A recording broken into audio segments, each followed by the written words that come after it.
Ahora tiene el uso de la palabra para formular sus preguntas el diputado Carlos Bernardo Guzmán Cervantes, del Grupo Parlamentario del Partido Acción Nacional, hasta por 3 minutos.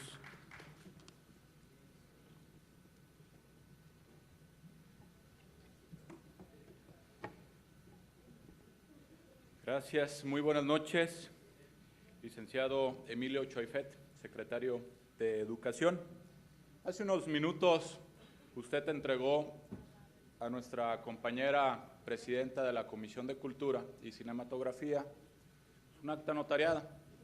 Yo le voy a hacer entrega, secretario, de un documento de Conaculta, de esta administración, de su gobierno, porque difieren los datos que usted hoy ha plasmado en este salón y quiero hacérselo de su conocimiento. ¿Cómo no?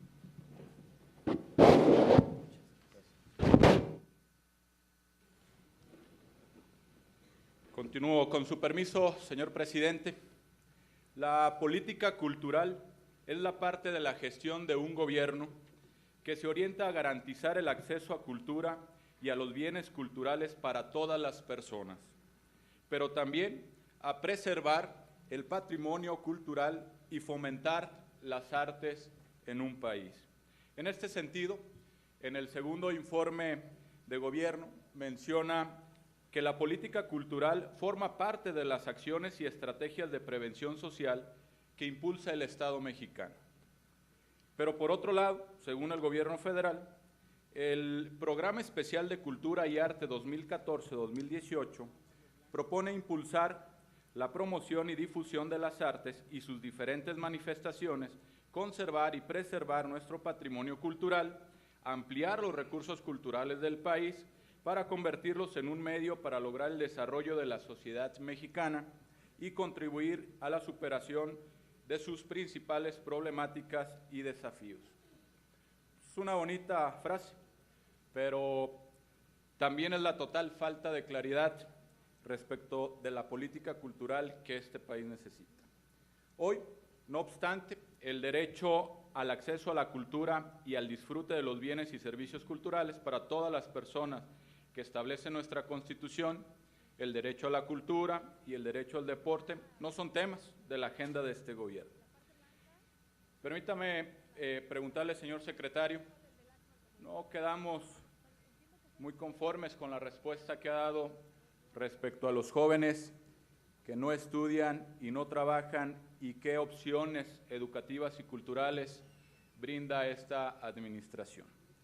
Nos preocupa que el presidente de la República haya mencionado que se va a incrementar el apoyo y las becas en educación media superior y sin embargo, pues no está sustentado en el presupuesto. Nos preocupa el hecho de que, y lo ha dicho él también, que llevarán prioridad los jóvenes registrados en el programa Prospera, que tiene que ver con salud, alimentación y educación.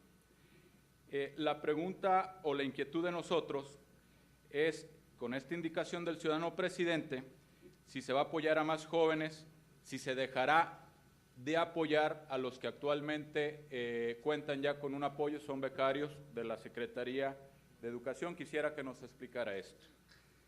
En el Grupo Parlamentario del PAN vemos con preocupación que una vez más el proyecto de presupuesto de egresos de la Federación para el ejercicio fiscal 2015 incluye recursos para el subsector cultura. Sin embargo, hay una disminución real en el orden del 25% en comparación a lo que aprobamos en el 2014. En este sentido, díganos, señor secretario, con estos recursos, ¿cómo logrará esta administración cumplir con los objetivos y estrategias trazados en el Programa Especial de Cultura y Arte 2014-2018. Tan poca importancia representa la cultura para el gobierno federal como para publicar el programa en la materia hasta casi 2 años después de iniciada la administración. Me queda claro que decir que va a haber apoyos sin sustento presupuestal no es más que retórica. Concluyo, presidente. Lo que se puede observar es que los derechos constitucionales en materia de cultura y educación no son importantes para este gobierno. el tratamiento presupuestal que se les ha dado y los pobres resultados que este segundo informe de gobierno así lo afirman. Muchas gracias por sus respuestas, señor secretario. Para dar respuesta, tiene ahora el uso de la palabra el ciudadano Emilio Chaifey Chemor, secretario de Educación, hasta por 5 minutos. Ciertamente, la cultura y el deporte, como usted señaló, son dos acciones importantes para el gobierno de la República, diría yo que prioritarias.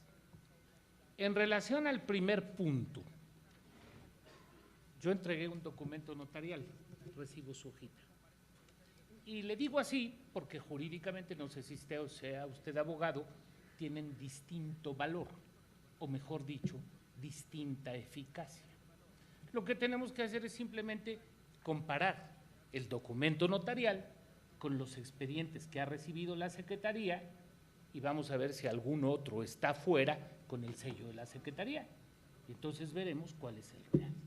Se lo propongo porque nosotros no venimos aquí a decir mentiras, sino a exponer cuál es el estado de situación de cada uno de los temas del que somos responsables, porque a final de cuentas el tema de cultura también es mi responsabilidad y yo quiero ver qué es lo que está pasando para poder ponerle remedio y que los dineros de la cultura sean ejercidos por los diputados, en este caso, en los proyectos que presentan para beneficiar a todos los que han confiado en ellos. Entonces, frente a su hoja, tengo mi documento notarial y no por ello dejo de estar en la obligación de hacer la comparación entre lo que yo tengo, lo que se dice que debo tener, y si no existe, pues que me expliquen por qué no lo tengo. Y entonces estaremos en el comienzo de tener una solución y no simplemente una esgrima de palabras. Pero usted me hizo más preguntas. Una que me llamó la atención dijo, bueno, pues en materia de educación, este gobierno ofrece muy pobres resultados. Seguramente los 12 años anteriores fueron prodigiosos en materia educativa. Por eso no tuvimos que plantear más que una reforma de fondo que le devolviera al Estado la rectoría, que no tenía entonces. Y eso, pues ciertamente lo valora el pueblo de México. Venir a decir, con una descalificación absoluta, que no se ha hecho nada en educación, cuando se hicieron cosas pasmosas en el pasado reciente, es seguramente una verdad aquilatada. Yo lo felicito porque su sentido de perspectiva seguramente es universalmente compartido por todos los mexicanos. Y en tercer lugar, ¿qué tenemos que hacer con los jóvenes y qué tenemos que hacer con quienes tienen el deseo de trabajar o de prepararlos? Abrirles las oportunidades, abrirles a las oportunidades realmente con ideas que no solo tienen que ver con el dinero o el presupuesto, que por cierto, si le preocupa el presupuesto de cultura, usted es el que puede modificarlo, usted es el que tiene la responsabilidad y en su caso la posibilidad de modificarlo, no yo. Y de esta manera podemos ofrecerle a la gente la posibilidad de dotarla de los elementos para que su desarrollo integral como persona no se vea menoscabado. Espero, señor diputado, porque no creo que deba yo responder más, que con esto y con lo que por escrito le enviaré, estará usted debidamente informado de lo que es mi responsabilidad informar. Y obviamente siempre estaré sujeto a la crítica, no por regalo, sino porque es derecho de todo mexicano el hacer del gobierno objeto de crítica cuando yerra o no es suficiente en las acciones que despliega. Si eso hubiera sido antes, quizá la reforma tendría hoy menos problemas. Gracias.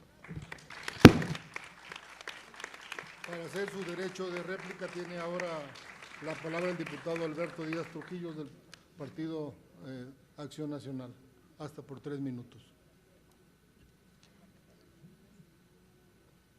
Muchas gracias, señor secretario. 14 días han pasado ya desde la aprobación del reglamento interno del Instituto Politécnico Nacional y que detonó la crisis que hoy vive esta institución educativa. La ley orgánica de esta institución señala que el IPN es la institución educativa del Estado creada para consolidar a través de la educación la independencia económica, científica, tecnológica, cultural y política para lanzar y alcanzar el progreso social de la nación. Además, establece un órgano desconcentrado de la Secretaría de Educación Pública, es decir, está bajo su estricta responsabilidad. Hoy esta institución presta servicios educativos en sus distintos niveles de modalidades a más de 4.500 personas, de los cuales 171,000 corresponden a la matrícula de programas en niveles de educación media superior, licenciatura y posgrado. Oferta 309 programas académicos. Su personal académico asciende a más de 17,200 miembros. Su comunidad realiza actividades en 94 unidades y centros académicos situados en 20 entidades federativas. Lo anterior nos da una idea de la importancia que tiene esta institución para el desarrollo del país, pero particularmente por lo que representa en las expectativas de futuro para miles de jóvenes que quieren prepararse para alcanzar sus aspiraciones económicas y profesionales. No obstante lo anterior, el responsable directo de la política educativa de este país, usted, no ha manifestado postura alguna respecto a la crisis que vive hoy el Instituto Politécnico Nacional. ¿En dónde ha estado usted en todo este proceso? Porque ha sido el secretario de Gobernación quien ha atendido este problema. El problema en el Politécnico continúa vigente y comienza a aflorar viejos asuntos y demandas que no han sido atendidos por la autoridad responsable, o sea, la Secretaría de Educación Pública. La comunidad politécnica ha dado muestras de su compromiso con el país y su trabajo cotidiano desde las aulas, talleres, laboratorios, así lo demuestran. Esperamos que usted empiece a dar respuestas eficaces ante este y otros problemas que enfrenta la educación en México. El Politécnico no puede esperar más. Demandamos solución inmediata a la problemática que enfrenta el día de hoy. Muchas gracias, señor secretario. Muchas gracias, diputado, y ahora tiene el uso de la palabra para formular sus preguntas el diputado Arnoldo Ochoa González, del Grupo Parlamentario del Partido Revolucionario Institucional, hasta por 3 minutos.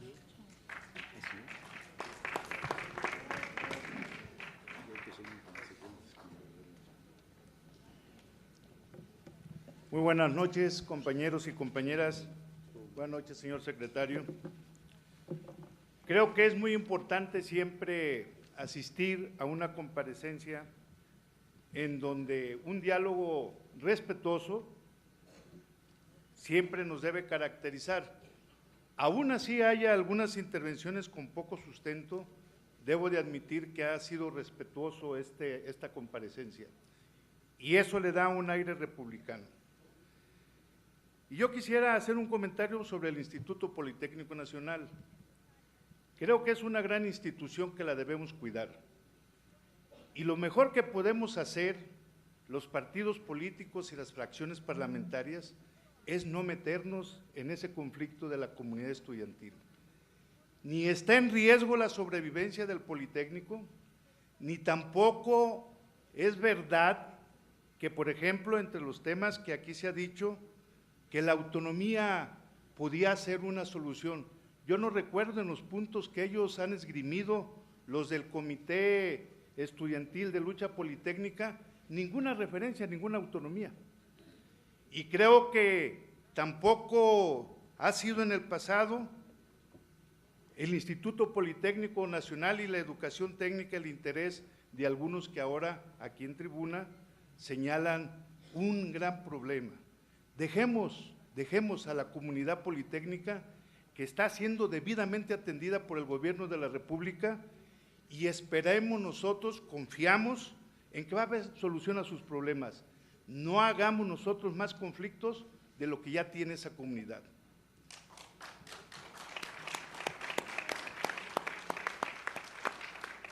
Y sobre el tema que me interesa mucho preguntar, es sobre el servicio de profesional docente.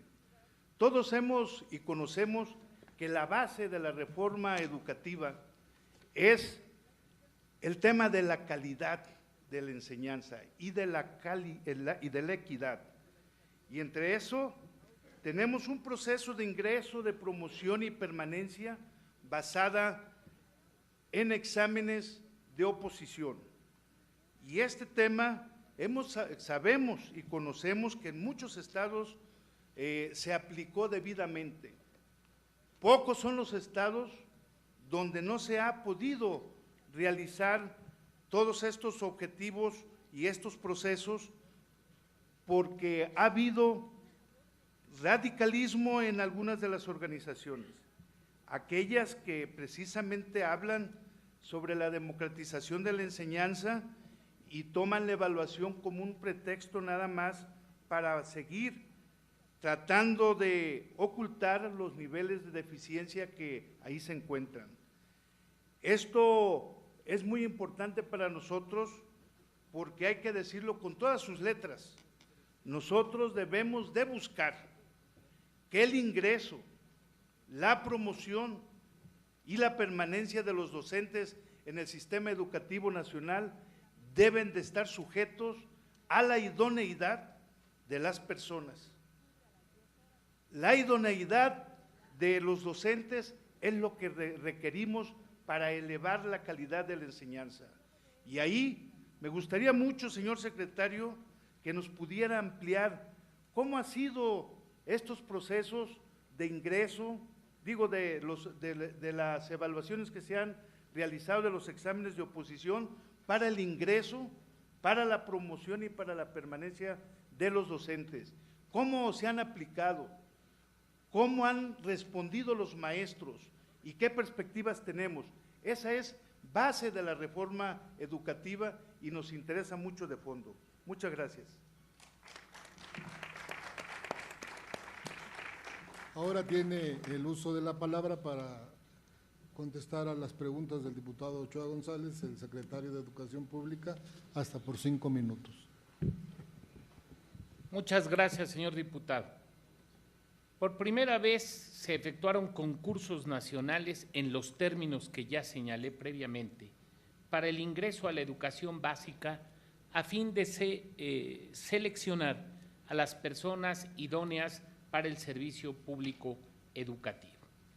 En educación básica, no quise desglosar los datos en mi intervención, se sometieron a concurso 11,773 plazas y 56,828 horas. Los concursos para estos efectos se celebraron los días 12 y 13 de julio próximo pasado, a partir de convocatorias homogéneas a nivel nacional. Se presentaron 130,503 aspirantes. Para alentar la participación de Michoacán y Oaxaca, que han venido sustrayéndose de ejecutar algunos actos de la reforma, la aplicación de los exámenes se hizo los días 28 y 29 de julio en la Ciudad de México. Con esa participación se sienta un precedente fundamental de cumplimiento de la reforma en todo el país. El 3 de agosto, la Secretaría publicó los resultados nacionales y los informes individualizados de los sustentantes. Aquí hay una pregunta que ha estado en toda la comparecencia recurrente. ¿Por qué no se publicaron los resultados?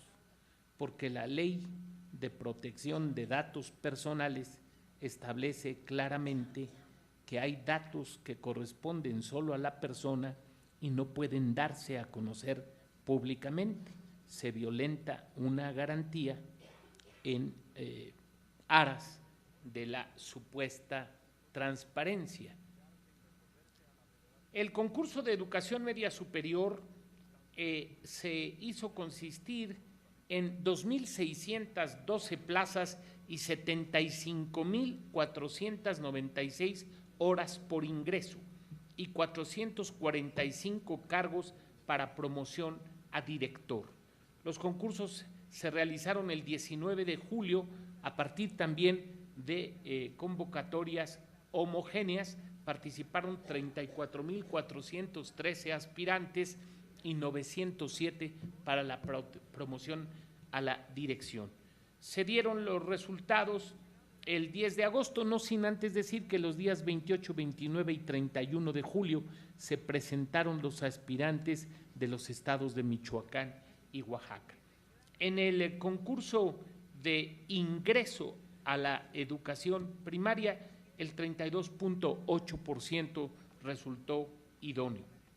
En el de promoción del total de aspirantes, el 28.1% resultó idóneo. El 32.8% es para secundaria.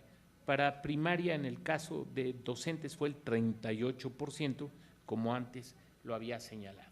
Toda vez que se prevé que haya vacantes al final del año, porque esto es dinámico, habrá la posibilidad de un nuevo examen hacia noviembre o diciembre del año en curso para poder concursar esas vacantes. De esta suerte, estamos en la búsqueda de maestros que están calificados por sus estudios y que a través del examen van a probar sus capacidades y su competencia para ocupar la plaza correspondiente. Muchas gracias. Ahora tiene la palabra para hacer uso de réplica la diputada María Guadalupe Velázquez Díaz, del Grupo Parlamentario del Partido Revolucionario Institucional. Hasta por 3 minutos.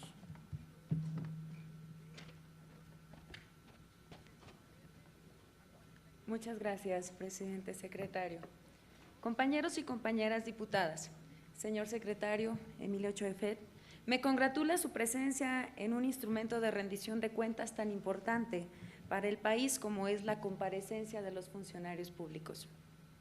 Las respuestas y comentarios que nos ha mencionado respecto al desarrollo e inclusión de las tecnologías como instrumento esencial de la educación en este país resultan sumamente importantes para nosotros como representantes del pueblo mexicano. Nos percatamos de la preocupación que tiene la dependencia a su cargo por la actualización y la vanguardia educativa que requieren las escuelas de nuestro país. Los logros señalados no son más que en reflejo de la reforma educativa aprobada el año pasado por este órgano parlamentario y que fue impulsada por el presidente de la República, Enrique Peña Nieto, quien desde el principio de su administración ha demostrado que la educación es un tema prioritario del gobierno de la República y esencial para sentar las bases de un México próspero y en pleno desarrollo. En el grupo parlamentario del PRI, señor secretario, entendemos que este proyecto educativo de vanguardia brinda resultados a corto y a largo plazo. Resultados que garantizan la gratuidad y la calidad educativa en todo el país a través de métodos, planes y programas que permiten el desarrollo de docentes y sus directivos. De igual forma, la reforma educativa está destinada a elevar la calidad de la educación en el país, otorga a los jóvenes y a los niños las herramientas necesarias para incorporarse a un mundo cada vez más exigente y demandante de mayores habilidades y capacidades. Es tal la responsabilidad de esta materia que la Secretaría de Educación Pública ha aplicado acciones como la incorporación de las nuevas tecnologías de la información y comunicación en el proceso de enseñanza-aprendizaje, a través de diversas acciones como lo son la donación de equipos de cómputo en los niños y niñas que cursan el 5º y 6º de primaria, Esta dotación abarcó 240,000 laptops en 3 entidades de la República. La entrega de tabletas a los niños de quinto grado de las escuelas públicas representaron 710,000 equipos electrónicos. Y por último, 5,264 lecciones en video que se encuentran en línea correspondientes a las 67 materias del bachillerato general y preparatoria abierta en educación superior. Estas son tan solo algunas de las acciones que emprende la Secretaría de Educación a través del uso de las tecnologías de la información, lo que implica acortar la brecha digital en nuestro país. Cabe hacer mención que estas tabletas están precargadas con información como lo es libros electrónicos en español y en lenguas indígenas, videos interactivos, problemas matemáticos, animaciones, simuladores, mapas y aplicaciones para realizar productos multimedia. Por ello, no siempre requieren estar conectados al Internet. Las niñas y los niños de quinto y sexto grado podrán utilizar sus equipos en cualquier momento del día. Por lo tanto, es de resaltar que la educación, la cultura y la tecnología van ligadas a fortalecer el sistema educativo. Los resultados mostrados nos permiten observar el comportamiento de los programas, las instituciones, leyes y lineamientos.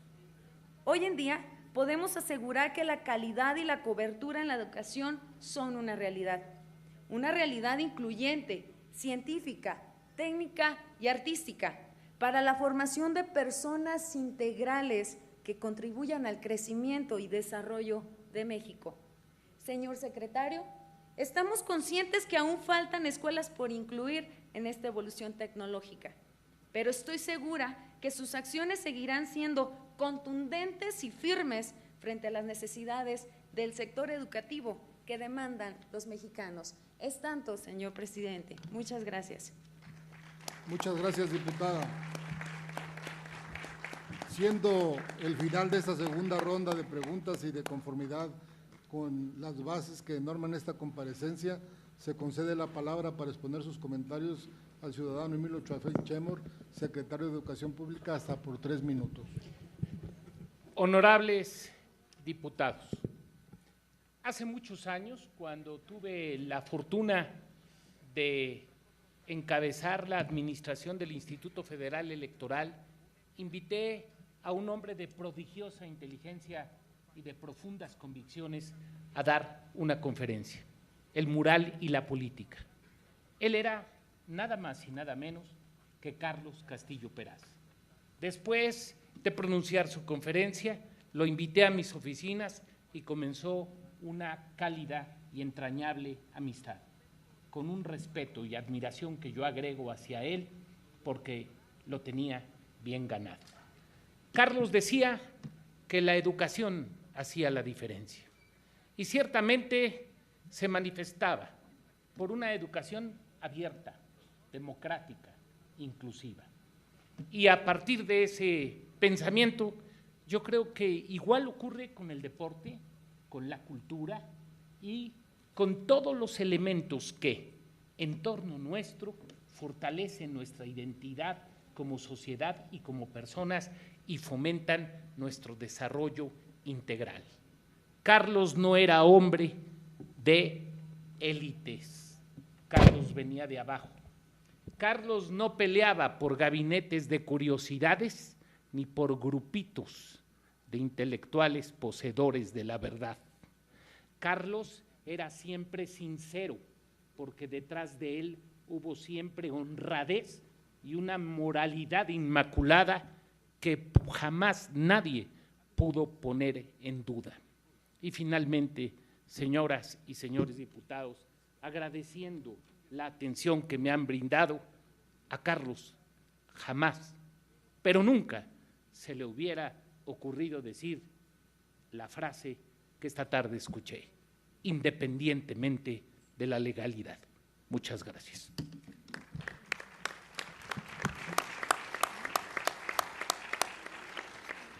Muchas gracias, señor secretario. Una vez concluida la intervención del ciudadano Emilio Choaifet, secretario de Educación Pública, consulto a las diputadas, a los diputados, todas y todos integrantes de las comisiones unidas, si se encuentra suficientemente desahogado el objeto, motivo de esta sesión, de esta comparecencia. Las diputadas y los diputados que estén por la afirmativa, sírvanse levantarse la mano. Muchas gracias. Las diputadas, los diputados que estén por la negativa, sírvanse manifestarlo. Abstenciones. De conformidad con la base quinta del acuerdo que norma esta comparecencia, las solicitudes de preguntas por escrito que se presenten en los términos del artículo 200, numeral segundo del reglamento de la Cámara de Diputados, se informarán a las juntas directivas de las Comisiones Unidas de Educación Pública y Servicios Educativos, Ciencia y Tecnología, Cultura y Cinematografía, de Deporte, especiales de Agenda Digital y Tecnologías de la Información y Tecnologías de la Información y Comunicación. Asimismo, de conformidad con lo que establece el artículo séptimo, numeral 5 de la Ley Orgánica del Congreso General de los Estados Unidos Mexicanos, la versión estenográfica de esta reunión será remitida al presidente de la República para su conocimiento. Agradecemos la asistencia de todas y de todos los presentes y se levanta la reunión siendo las 22:03 del día de hoy, 7 de octubre de 2014. Señor secretario, muchísimas gracias por su asistencia, por su presencia. De esta manera se llevó a cabo la comparecencia del titular de la Secretaría de Educación ante diputados y diputadas, en la que se analizó la glosa del segundo informe de gobierno del titular del Poder Ejecutivo Federal. El funcionario público informó del estado que guarda la administración pública de la Secretaría a su cargo, pero también respondió cuestionamientos de los legisladores y las legisladoras que pertenecen a los diferentes grupos parlamentarios. Informó que se implementó el programa para el desarrollo profesional docente a partir del mes de enero del año 2014, el cual, hay que mencionar, tiene el objetivo principal de garantizar una oferta suficiente, relevante, pertinente y con calidad que atienda las necesidades que derivan de la evaluación tanto interna como externa de las escuelas públicas de nivel básico. También agregó que se participa en la dignificación de espacios educativos mediante acciones de rehabilitación. Se promueve la incorporación de las nuevas tecnologías de la información y la comunicación en el proceso de enseñanza-aprendizaje. Y otro de los comentarios también que realizó en esta comparecencia es el que tiene que ver con la promulgación de la ley del Instituto Nacional para la Evaluación de la Educación y se definió el Sistema Nacional de Evaluación Educativa. Así concluye esta comparecencia durante el marco del análisis de la glosa del segundo informe de gobierno del titular del Poder Ejecutivo Federal. Le agradezco que nos haya acompañado, lo invito a que continúe la señal del canal del Congreso, el canal de la Unión, ya que aún hay más actividad legislativa. Le agradezco que nos haya acompañado. Por lo pronto, yo me despido.